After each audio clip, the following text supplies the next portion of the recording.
Jama'a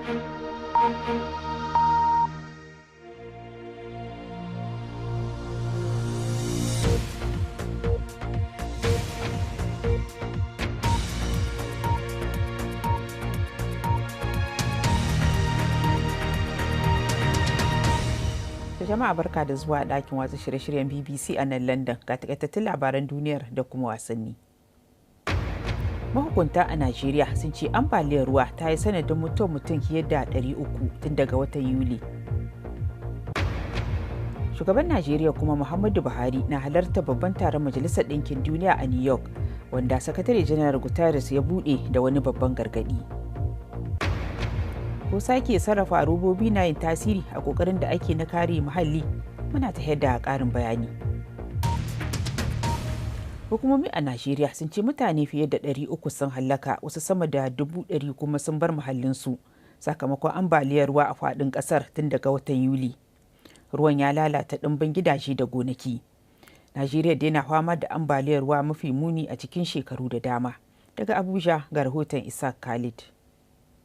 A halin da ake ciki dai, Najeriya na fuskantar ambaliyar ruwa mafi muni cikin shekaru da dama, inda hukumomi suka bayyana cewa daga cikin jihohin kasar 36 akalla 29 sun fuskanci wannan matsala ta ambaliya, wasu ma na ci gaba da fuskanta, kuma ana danganta wannan lamari ne da ainihin ruwan sama da ake samu kamar da bakin masaki a daidai wannan lokaci tun daga watan Yuli zuwa yanzu. Kuma hukumomi na fargabar cewa akwai yiwuwar a ci gaba da fuskantar wannan matsala ta ambaliya, yayin da koguna da madatsun ruwa ke ci gaba da cika suna batsewa. A wasu lokutan ma su kansu hukumomi ne suke sako ruwan irin waɗannan madatsu domin rage su don kada su fashe da kansu. Haka zalika na faruwa a cikin Najeriya da kuma madatsar ruwa ta Lagdo da ke kasar Kamaru mai makwataka da Najeriya, inda ruwan kan kwararo zuwa cikin Najeriya kuma a samu matsala ta ambaliya.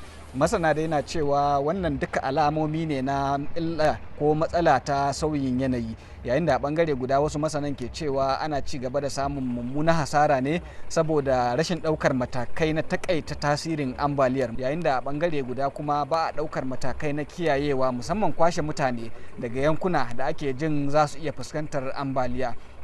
Ko da yake hukumomi dai na ci gaba da ba irin mutane da ke zaune a irin waɗannan wurare shawara ta cewa su kauce, yayin da hukumar agajin gaggawa ta Najeriya nema ta buƙaci gwamnatocin jihohi da su taimaka wa irin waɗannan mutane domin su samu matsugunai na daban. A bangare guda ita tana batun cewa ta tura ƙarin ma'aikatan agaji da kuma kayan agaji domin taimakawa waɗanda ambaliyar ke shafa. Za ku iya samun wasu bayanan akan ambaliyar ruwan da ma wasu labaran a shahinmu na intanet bbc.com/hausa, wanda za ku iya samu a wayoyinku na salula. An buɗe taron shekara-shekara na Majalisar Ɗinkin Duniya karo na 77 a birnin New York. Babban magatakardar Majalisar Antonio Guterres ya yi gargaɗi da babban murya cewa ƙasashe ba su shirya ba, kuma ma ba su da niyyar tunkarar ƙalubalen da muke fuskanta a wannan zamani. Mr. Guterres ɗin ya gaya wa shugabannin cewa tsadar rayuwa da ɗumamar yanayi sun addabi duniya, kuma ana zagon ƙasa ga aƙidojin majalisar. Ya yi gargaɗin cewa ɗorewar bil'adama da duniya baki ɗaya na fuskantar barazana. Taron na New York, wanda shine na farko tun bayan ɓarkewa annobar corona, zai mai da hankali kan bala'in yunwa da ya addabi mutum miliyan 50 da kuma tasirin yaƙin Ukraine. To a jawabinsa a taron majalisar, shugaban Senegal Macky Sall shi ma ya kamsasa irin damuwar da Mr. Guterres din ya nuna kan matsalar tattalin arzikin da kasashe ke fuskanta. Fragilise davantage les économies les plus faibles. Tashin hankalin da ba a taɓa ganin irinsa ba na ƙara dagula tattalin arzikin ƙasashe masu rauni da haifar da cikas ga buƙatar ta samar da ƙarin kuɗi don rage illar hauhawar farashi da tallafawa magidanta da suka fi buƙatar ɗauki, musamman matasa da mata. Notamment les jeunes et les femmes. To bari mu duba wasu labaran duniyar. Masu aikin ceto a Japan na gargaɗi game da haɗarin kwararar taɓo, yayin da ɗaya daga cikin guguwa mafi ƙarfi a shekaru da dama ke ci gaba da kaɗawa a ƙasar. Kawo yanzu guguwar nan Madol ɗin mai tahe da ruwa ta hallaka akalla mutum 4 tare da jikkata wasu fiye da 80 a tsibirin Kyushu na kudu maso yammacin Japan ɗin. A Hong Kong, an kama wani mutum da ya je ƙaramin ofishin jakadancin Birtaniya jiya da dare don karrama marigayiya sarauniya Elizabeth ta biyu. A cewar rahotanni, mutumin mai shekara 43 ya yi ta waƙe-waƙe da mabusa. Waƙoƙin sun haɗa da wata mai alaƙa da zanga-zangar 2019 da kuma taken ƙasar Birtaniya. 'Yan sanda sun gaya wa BBC cewa an kama shi ne a ƙarƙashin wata doka da zamanin mulkin mallaka. A kowace shekara kimanin tan miliyan 11 na robobi ne ke karewa a teku, in ji Majalisar Ɗinkin Duniya. Ko a ƙasashen da ake kwashe ɗimbin sharar robobin a zahiri kaɗan ne kawai ake sake sarrafawa. Ga Imam Sali da ƙarin bayani kan ko lalle sarrafa robobin na yin wani tasiri wajen kare muhalli. Duk da dukkanin surutan da ake yi game da sharar roba, muna ƙara samar da sabbin robobi fiye da a baya. A zahiri za mu iya amfani da alkinta robobi domin fita daga wannan. Kashi 9 cikin 100 ne kawai na sharar robar da aka yi, aka sake sarrafawa. Don haka me yasa adadin ya zama ƙalilan? Muna da manyan kalubale game da tara robobin. Ƙasashe da yawa ba su da isassun kayan aikin tara su, don haka yawancin waɗannan robobi ba a sake sarrafa su. Amma bari mu yi misali da Jamus, wadda a gaskiya take da ƙoƙarin tattara sharar roba. Suna tsitsince kusan kashi 99 cikin 100 nata bayan rarrabewa, ƙasa da rabin abin da aka tattara za a sake alkintawa. Sauran ko dai sun yi datti da yawa ko kuma suna da wuyar rarrabewa, kuma yawancin waɗannan ana ƙone su ne. Daga cikin tarin da aka zaɓa domin sake sarrafa su, a zahiri ana aika kashi 1 cikin 3 zuwa ƙasashen waje. Ƙasashe masu arziki suna da albarkatun da za su tara robar, don haka ba za ka ga shara a kan tituna kamar yadda za ka gani a wasu ƙasashe na Asiya ba, amma suna da arzikin da za su ɓoye ta ko kuma su fitar da ita zuwa wasu ƙasashe. Yana kuma da wahala a gano abin da ya faru da zarar ta tafi. Turkiyya da Thailand da Vietnam da Pakistan da India da Hong Kong da Mexico duk suna karɓar sharar roba daga wurare kamar Turai da Amurka da Japan. To me yasa take da wuyar sarrafawa? Akwai nau'ukan robobi guda 7.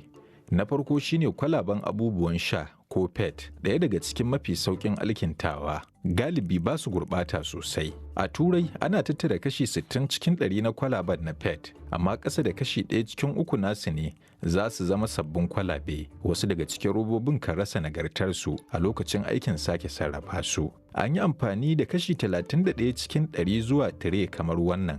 Sannan an yi amfani da kashi 1 cikin 4 nasu a matsayin yadiddika, ba a faya alkin tattare da yadiddika ba. A nan tsarin tattalin arziki ne za a zarga da laifi, saboda a yanzu yin sabon roba ya fi arha fiye da sake sarrafa ta. Ko da masana'antu na son yin kayayyaki daga robar da aka sake sarrafawa, a yanzu haka babu isassun su. Kamfanonin mai suna dogara akan gaskiyar cewa za mu ci gaba da amfani da sabbin robobi. A cikin shekaru 10 masu zuwa, samar da robobi ba zai ragu ba, zai ƙara ƙaruwa ne kawai. Amurka ce ke kan gaba a jerin. Suna shirin faɗaɗa yawan samar da albarkatun man fetur ɗinsu a cikin shekaru 10 masu zuwa, haka ma China. Akwai ƙarin hanyoyi da yawa masu sauƙi domin kaucewa sharar roba. Wannan shine don rage abin da muke yi, da kuma sake amfani da duk abin da za mu iya. Kuma hakan na yiwuwa. Coca-Cola ita ce kan gaba wajen haddasa gurɓatar roba a duniya, kamar yadda wani bincike na ƙungiyar fafutukar amfani da roba ta Break Free daga plastic ya nuna. Ya ce tana son ta zama jagora wajen nemo mafita. A Brazil kuma tun 2018 ta fara aikin gwajin kwalaben roban da za a alkinta. Kuma ta ce ta alkinta kwalabe miliyan 200 a shekara. Amma kuma ana samar da tan miliyan 460 na sabbin robobi duk shekara. A wannan yanayin za a ɗauki lokaci mai tsawo kafin alkintawar ta cimma wancan adadi. To a bangaren wasanni kuma, Cristiano Ronaldo ya shiga gaban Lionel Messi da Neymar da Kylian Mbappe a matsayin ɗan ƙwallon ƙafa da ya tasiri a Instagram wanda zai je gasar duniya ta bana. Yau mabiyan Ronaldo ɗan wasan gaban Portugal sun ƙaru da kashi 48% a shekara guda da ta wuce. A Instagram ɗin mabiyansa sun kai miliyan 480, yayin da mai biye masa Lionel Messi na Argentina ke da miliyan 360. To za ku sami dukan waɗannan labaran idan kuna so a shahinmu na intanet, wato bbc.com/hausa. To amma yanzu Aishatu Musa ke sai an ji ku daga nan BBC London.